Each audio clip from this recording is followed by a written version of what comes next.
O que fazer se você estiver sozinho?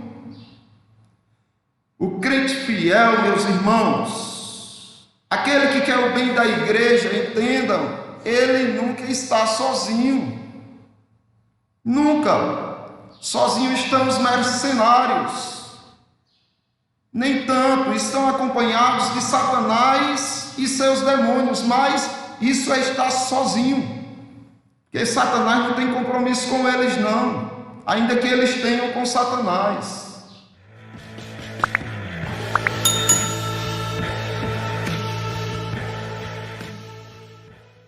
Meus irmãos, nós estamos estudando o livro de Neemias.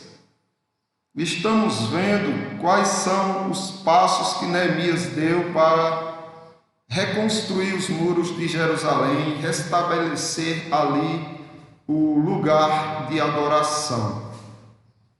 Estamos no capítulo 4, estamos para ver agora, nesse momento, do versículo 16 ao 23, que diz assim: Daquele dia em diante, metade dos meus moços trabalhavam na obra, e a outra metade empunhava lanças, escudos, arcas e couraças. E os chefes que estavam por detrás de toda a casa de Judá, os carregadores, por si mesmos tomavam as cargas. Cada um com uma das mãos fazia a obra, e com a outra segurava a arma.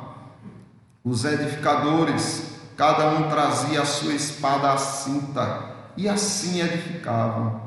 O que tocava a trombeta estava junto de mim. Disse eu aos nobres, aos magistrados e ao resto do povo: grande e extensa é a obra, e nós estamos no muro muito separados, longe um dos outros. No lugar em que ouvirdes o som da trombeta, para ali acorrei a ter conosco, e nosso Deus pelejará por nós. Assim trabalhávamos na obra, a metade empunhava a lança desde o raiar do dia até o sair das estrelas. Também nesse mesmo tempo disse eu ao povo: cada um com o seu moço fique em Jerusalém, para que de noite nos sirvam de guarda e de dia trabalhem. Nem eu, nem meus irmãos, nem meus moços, nem os homens da guarda que me seguiam largávamos das nossas vestes. Cada um se deitava com as armas à sua direita. Pois bem, meus irmãos, é isso que nós estaremos vendo esta tarde. Em tempos de guerra, arme-se e vigie. Aqui nós vemos que o povo estava completamente preparado para a guerra. Eles estavam sofrendo ameaças de que seriam saqueados e de que seriam destruídos, e a reação deles foi a seguinte: olha, nem podemos parar a guerra, nem também podemos cochilar diante do mal que se achega.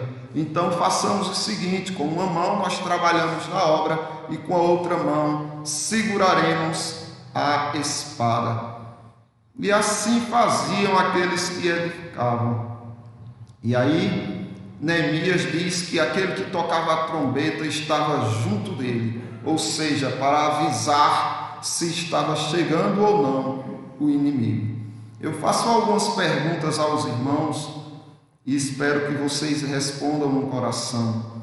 Qual sua guerra? Você está em guerra ou você vive em paz? Existem acordos de paz nesses intervalos da guerra que vocês travam? Quais são suas armas? Quando você as empunha? Quem são seus aliados? Eles estão sempre prontos a combater com e por você? E se eles virarem as costas para seu pedido de socorro, o que você fará? É preciso que os irmãos estejam atentos a responderem essas perguntas, porque o Senhor Jesus Cristo deixou bem claro que existe uma guerra sim, não de carne e sangue, mas espiritual, de principados e potestades. Não existe acordo de paz, não existe. É 24 horas em guerra. Por isso que o Senhor Jesus alertou: vigiai, orai e vigiai. Quando você empunha a sua arma, tem que ser sempre. Você tem que dormir com sua arma, você tem que acordar com sua arma, você tem que trabalhar com sua arma, você tem que almoçar com sua arma, jantar, você tem que fazer tudo de posse de sua arma. Quem são os seus aliados? São aqueles que declaram a mesma fé que vocês. São muitos. Os irmãos precisam entender que existem muitos aliados. Eles estão sempre prontos a combater com vocês? Não, nem sempre. Muitas vezes vocês se verão sozinhos, desamparados. E aí eu pergunto: o que você fará se acontecer isso um dia? Se você clamar por socorro, se você clamar por ajuda, por apoio, e todos virarem as costas, o que você vai fazer? Neste sermão nós vamos tentar responder a esta pergunta. Só que antes eu quero primeiro ver com os irmãos quais são as armas dos irmãos. Qual é a arma do irmão? Efésios capítulo 6, versículo 17, fala em uma arma. Ele diz: tomai também o capacete da salvação e a espada do Espírito, que é a palavra de Deus. Meus irmãos, quantos estão de posse da espada do Espírito? Quantos fazem uso desta poderosa arma? Quantos negligenciam essa arma? Aqueles que negligenciam não duram muito tempo, meus irmãos. Não duram. Em uma guerra, desarmado, você não dura muito tempo. A arma do crente é a espada do Espírito, que é a palavra de Deus. E observe como ela é poderosa. Hebreus 4,12 diz: porque a palavra de Deus é viva e eficaz, e mais cortante do que qualquer espada de 2 gumes, e penetra até o ponto de dividir a alma e espírito, juntas e medulas, e é apta para discernir os pensamentos e propósitos do coração. Quanto não perdem aqueles que negligenciam esta arma. Que pena ver aquelas pessoas que poderiam estar se utilizando dessa arma e estarem fortes, estarem abatendo os inimigos, mas negligenciam essa arma. Muitas vezes isso ocorre porque eles esperam um resultado, uma resposta material, física, temporal, quando na verdade essa arma nunca falha, meus irmãos. Ela nunca falha. O próprio Deus diz: a minha palavra não voltará para mim vazia. Antes ela fará aquilo para o qual o propósito foi estabelecido. Se o Senhor estabeleceu que essa arma vai condenar o inimigo, ela o condenará. Se ela foi posta como propósito de salvar o inimigo e torná-lo amigo, ela o salvará, mas ela nunca voltará para o Senhor vazia. Já pensaram nisso? Você abrir a boca, por onde você esteja, e está certo que ali a palavra fez o seu propósito, cumpriu o seu efeito. Por que muitos se calam? Por que muitos andam desarmados? Se não, porque esperam resultados temporais, resultados visíveis, quando na verdade o propósito é Deus que estabelece. Observe como o Senhor Jesus Cristo é apresentado à igreja de Pérgamo. Apocalipse capítulo 2, versículo 12.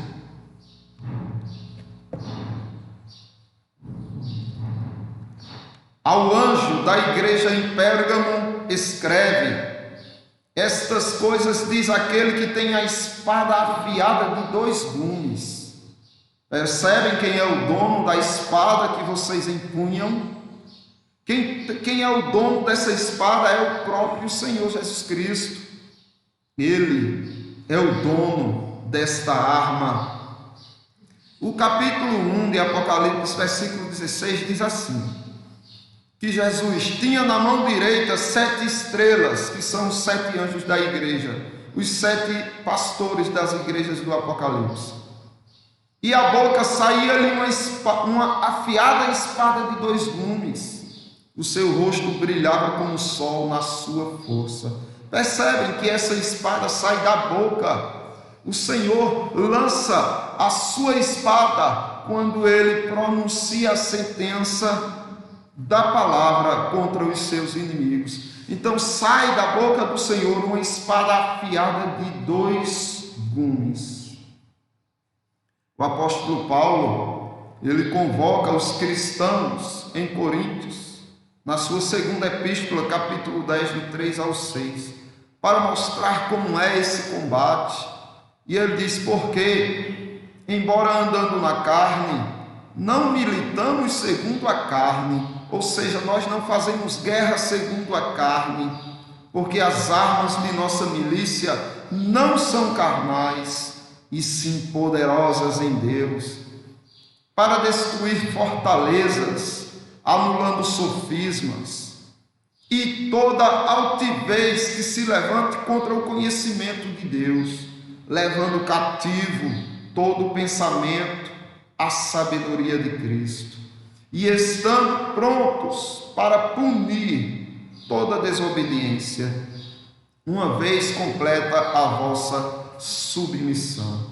É preciso que você esteja submisso à palavra de Deus. É preciso que você tenha consciência do quão poderosa é a palavra de Deus. É preciso que você se aproprie dela. É preciso que você a utilize. E é preciso que você creia que de fato essa palavra vai surtir efeito.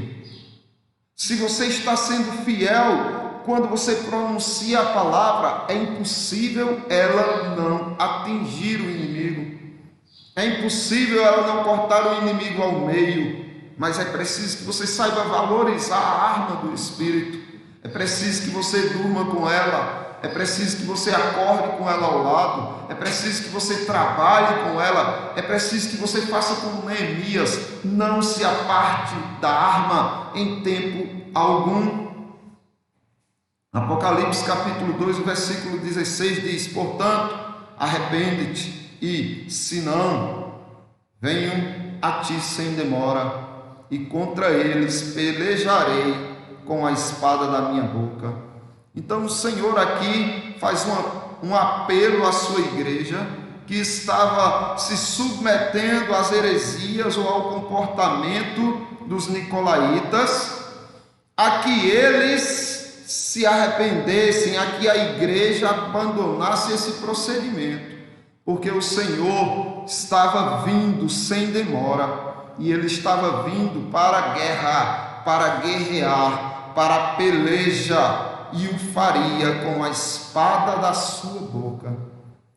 Percebem, meus irmãos, que temos uma arma poderosa, a qual quase nunca é utilizada. Você precisa usar essa arma entre os seus familiares. Você precisa usar essa arma no meio dos seus amigos, entre as pessoas que trabalham com você. Você precisa usar esta arma quando você também estiver com os seus líderes, com as pessoas que são subordinadas a você. Você precisa usar essa arma também diante do espelho, para que ela mostre onde você está errando ou não, porque ela é poderosa e mais afiada que uma espada de 2 gumes. Ela vai direto nos pensamentos, discernindo o que é certo ou errado. Aqui em Apocalipse capítulo 19, do 11 ao 21, nós podemos ver o cavalo branco com o seu cavaleiro fiel. Aqui é uma representação do Evangelho do Senhor Jesus Cristo, que sai mundo afora, destruindo os seus inimigos. Mas observe como é a peleja daquele que proclama o Evangelho. Observe como é a peleja da igreja na proclamação do Evangelho. Vi o céu aberto, e eis um cavalo branco. O seu cavaleiro se chama Fiel e Verdadeiro, e julga e peleja com justiça. Os seus olhos são chama de fogo, na sua cabeça há muitos diademas. Tem um nome escrito que ninguém conhece, senão ele mesmo. Está vestido com um manto tinto de sangue, e o seu nome se chama Verbo de Deus. E seguiam-no os exércitos que há no céu, montando cavalos brancos, com vestiduras de linho finíssimo, branco e puro. Sai da sua boca uma espada afiada, para com ela ferir as nações, e ele mesmo as regerá com cetro de ferro, e pessoalmente pisa o lagar do vinho do furor da ira do Deus Todo-Poderoso. Tem no seu manto e na sua coxa um nome escrito: Rei dos Reis e Senhor dos Senhores. Então vi um anjo posto em pé no sol e clamou com grande voz, falando a todas as aves que voam pelo meio do céu: Vinde, reuni-vos para a grande ceia de Deus, para que comais carnes de reis, carnes de comandantes, carnes de poderosos, carnes de cavalos e seus cavaleiros, carnes de todos, quer livres, quer escravos, tanto pequenos como grandes. E vi a besta e os reis da terra com os seus exércitos congregados para a peleja contra aquele que estava montado no cavalo e contra o seu exército. Mas a besta foi aprisionada, e com ela o falso profeta que, com os sinais feitos diante dela, seduziu aqueles que receberam a marca da besta e eram os adoradores da sua imagem. Os dois foram lançados vivos dentro do lago de fogo, que arde com enxofre. Os restantes foram mortos com a espada que saía da boca daquele que estava montado no cavalo, e todas as aves se fartaram das suas carnes. Então observe como o Senhor Jesus Cristo destruirá os seus inimigos com a boca, com a espada que sai da sua boca, com o Evangelho. Meus amados irmãos, é preciso que vocês tenham consciência do quão poderosa é a arma que vocês possuem, a arma do Espírito, a espada do Espírito, que é a palavra de Deus. No entanto, eu quero tratar a segunda parte do sermão com os irmãos, que nem sempre as coisas acontecem como os irmãos esperam. Por isso que é preciso que haja união.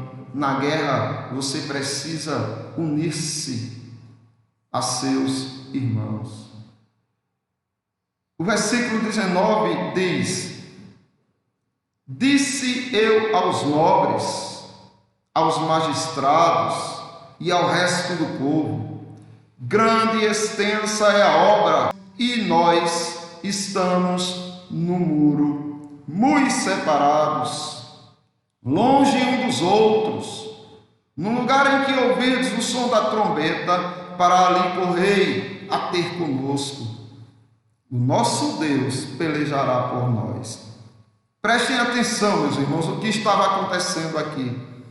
O muro de Jerusalém era enorme, e a distância era imensa de uns para com os outros. E o que Neemias reconheceu foi o seguinte: olha, nós não vamos vencer se nós estivermos divididos. É preciso que a gente se junte para lutar contra o inimigo, mas como fazer isso? Se vocês estão longe de nós e nós estamos tão distantes de vocês, como lutar unido contra o inimigo nessas circunstâncias? Observem o som da trombeta. Quando a trombeta tocar, corram, porque ali está o inimigo, e nós juntos, unidos, iremos confrontar o inimigo, combater o inimigo. Isso, meus irmãos, é aconselhado por Deus. Em Provérbios, você pode ver, capítulo 20, versículo 18, os planos mediante os conselhos têm bom êxito, faze a guerra com prudência. Então, conselhos, união é muito importante, porque a guerra precisa ser feita com prudência, ou você será destruído. Provérbios capítulo 11, versículo 14 diz: não havendo sábia direção, cai o povo, mas na multidão dos conselheiros há segurança. Então é muito importante que haja essa união, que o povo esteja pronto, preparado, unido para combater aquilo que está afligindo a igreja. O capítulo 24 de Provérbios, o versículo 6 diz: com medidas de prudências farás a guerra, na multidão de conselheiros está a vitória. Então aí está a vitória, meus irmãos. Quando a igreja se une, quando seus líderes estão unidos, procurando aonde está a falha, procurando aonde está o problema, procurando aonde está a necessidade, para que juntos, em conselhos, vençam o mal que aflige a igreja. Só que nós fizemos uma pergunta e eu quero refazê-la, quero trazê-la à tona, pois ainda não a respondemos. E se os teus irmãos ignorarem teus gritos de socorro? Imagine que você está gritando por socorro e seus irmãos ignoram, ouvem, mas ignoram. E se os clamores de tua congregação estiverem sendo ignorados? Imagine que você participa de uma igreja, é membro de uma igreja onde você diz: olha, estamos precisando de socorro, vocês, meus irmãos, vocês, meus líderes, socorram-nos. E se forem ignorados? E se você estiver sozinho, o que fazer? Se o clamor for ignorado por seus irmãos, pelos seus líderes, não se preocupe. Por que você vai se preocupar? É melhor que eles fiquem longe mesmo, pois os mercenários nunca fizeram bem às ovelhas. Não seria agora que eles ajudariam. Se você clama, seu irmão ignora. Se você clama por socorro, sua liderança ignora. É melhor assim, porque mercenários só prejudicam o andamento da igreja. Então é importante que os irmãos tenham consciência que é melhor sozinho do que acompanhado por mercenários. Geralmente os mercenários justificam a sua ausência, justificam a sua apatia, justificam a sua indiferença de várias maneiras. Ah, não, é porque é longe, é muito longe, não dá para sair daqui e ver o que vocês estão passando aí. Ah, não, tem um vírus e minha saúde em primeiro lugar e as ovelhas em segundo plano. E assim se justifica diante dos homens. Eu quero saber se justificará diante de Deus. Para o mercenário, meus irmãos, é melhor fechar as portas da igreja do que sofrer para reerguê-la das cinzas, reerguê-la como fez Neemias e seus valentes. É melhor e mais fácil fechar as portas da igreja. Mas o que fazer sozinho? O que fazer se você estiver sozinho? O crente fiel, meus irmãos, aquele que quer o bem da igreja, entendam, ele nunca está sozinho. Nunca. Sozinho estamos mercenários. Nem tanto, estão acompanhados de Satanás e seus demônios, mas isso é estar sozinho.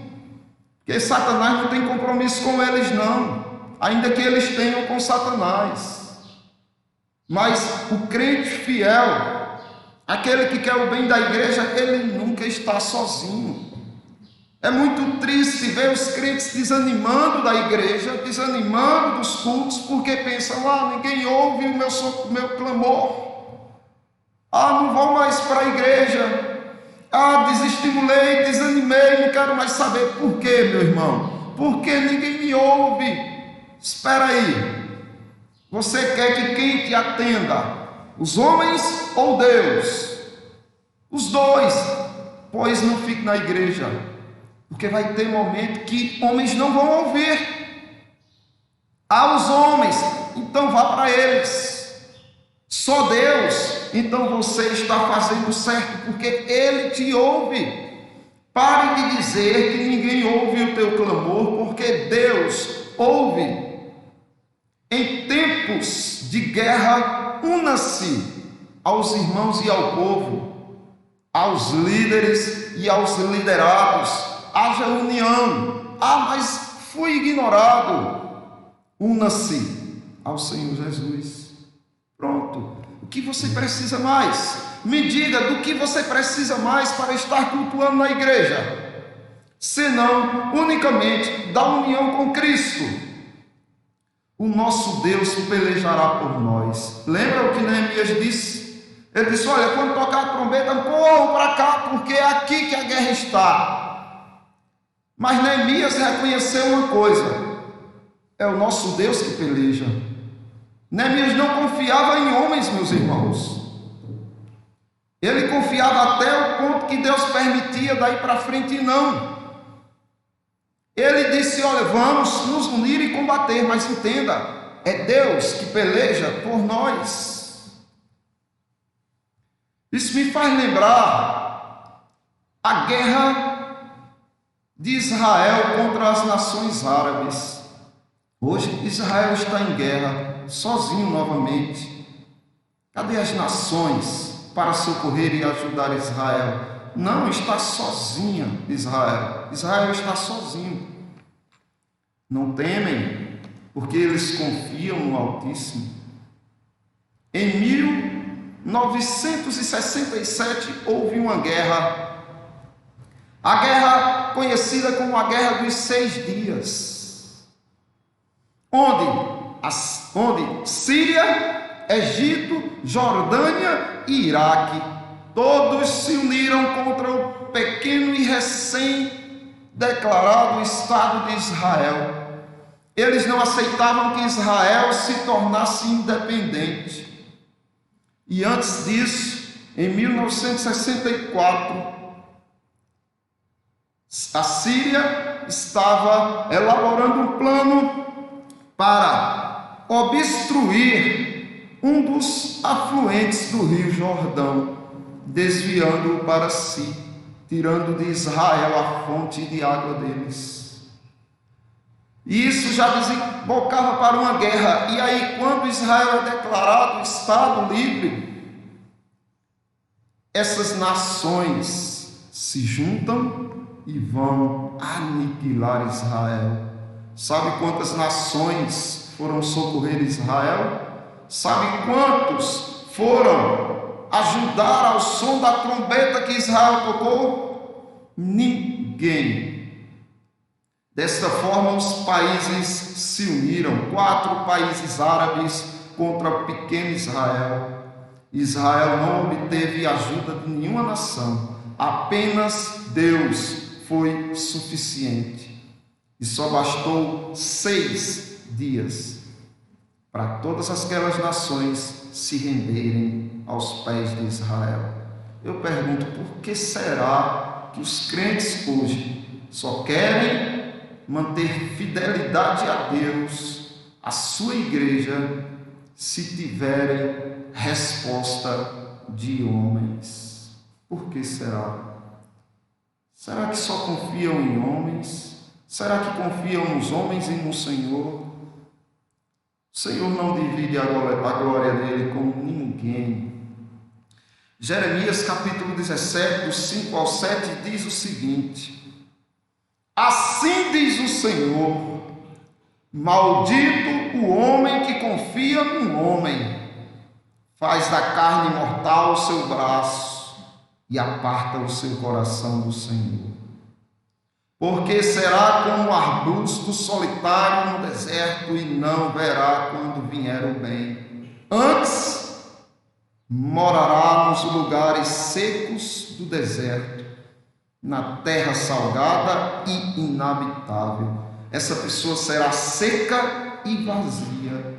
Por quê? Porque confiou no homem, porque fez do homem o seu braço forte, porque apartou o seu coração do Senhor. Não devemos confiar nos outros. Não é isso que o texto está dizendo. O texto está dizendo que quando você pensa que a tua força é o homem, você fracassará, você estará apartando o seu coração do Senhor. Na verdade, o teu braço forte deve ser unicamente o Senhor dos Exércitos. Pois o versículo 7 diz: bendito o homem que confia no Senhor, cuja esperança é o Senhor. Meus irmãos, eu espero que vocês entendam que essa guerra não é de vocês.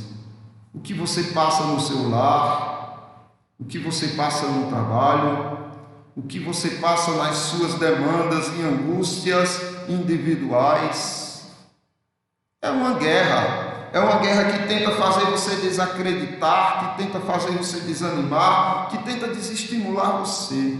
É uma guerra constante entre confiança e desconfiança, entre esperança e desesperança. Aqueles que esperam resposta de homens, mais cedo ou mais tarde, comungarão com a desesperança. Mas aqueles que dizem: Senhor, é a Ti que eu sirvo, e é só do Senhor que eu preciso, tocarei a trombeta porque confio e espero nos meus irmãos, mas caso eles não ouçam, continuarei firme na adoração a Ti, no serviço a Ti, porque eu sei que eles podem falhar, porque o homem é carne e é pó. Mas, se eles não ouvirem meu clamor, certamente o Senhor ouvirá. E eu sei que o Senhor pelejará por mim. Que essa congregação possa ter convicções, esperança, confiança. Que essa congregação possa se envolver unicamente com o Senhor. Que essa congregação possa estar disposta a adorar o Senhor, independente de como as coisas andam. Mas que vocês estejam firmes no Senhor, esperando somente nele. Mas não se esqueçam, não larguem suas armas. A arma do crente é a palavra. Esteja com ela. Se você vê que algo precisa ser corrigido, lance a espada da sua boca e tenha certeza que ela efetuará, posto como propósito pelo Senhor. Mas, se nada de bom vier de retorno, também não se firmem naquilo que é palpável, naquilo que é visível. Antes confie que o Senhor está com você e você não precisa de mais nada. Você tem planos, você espera por coisas, mas nem sempre eles acontecem, nem sempre essas coisas ocorrem. Mas e daí? Se o Senhor estiver com você, o que você quer? O que mais você poderia desejar além dele? Então não sejamos idólatras, vamos confiar unicamente no nosso Deus e vamos esperar ele trabalhar. Que Deus abençoe os irmãos.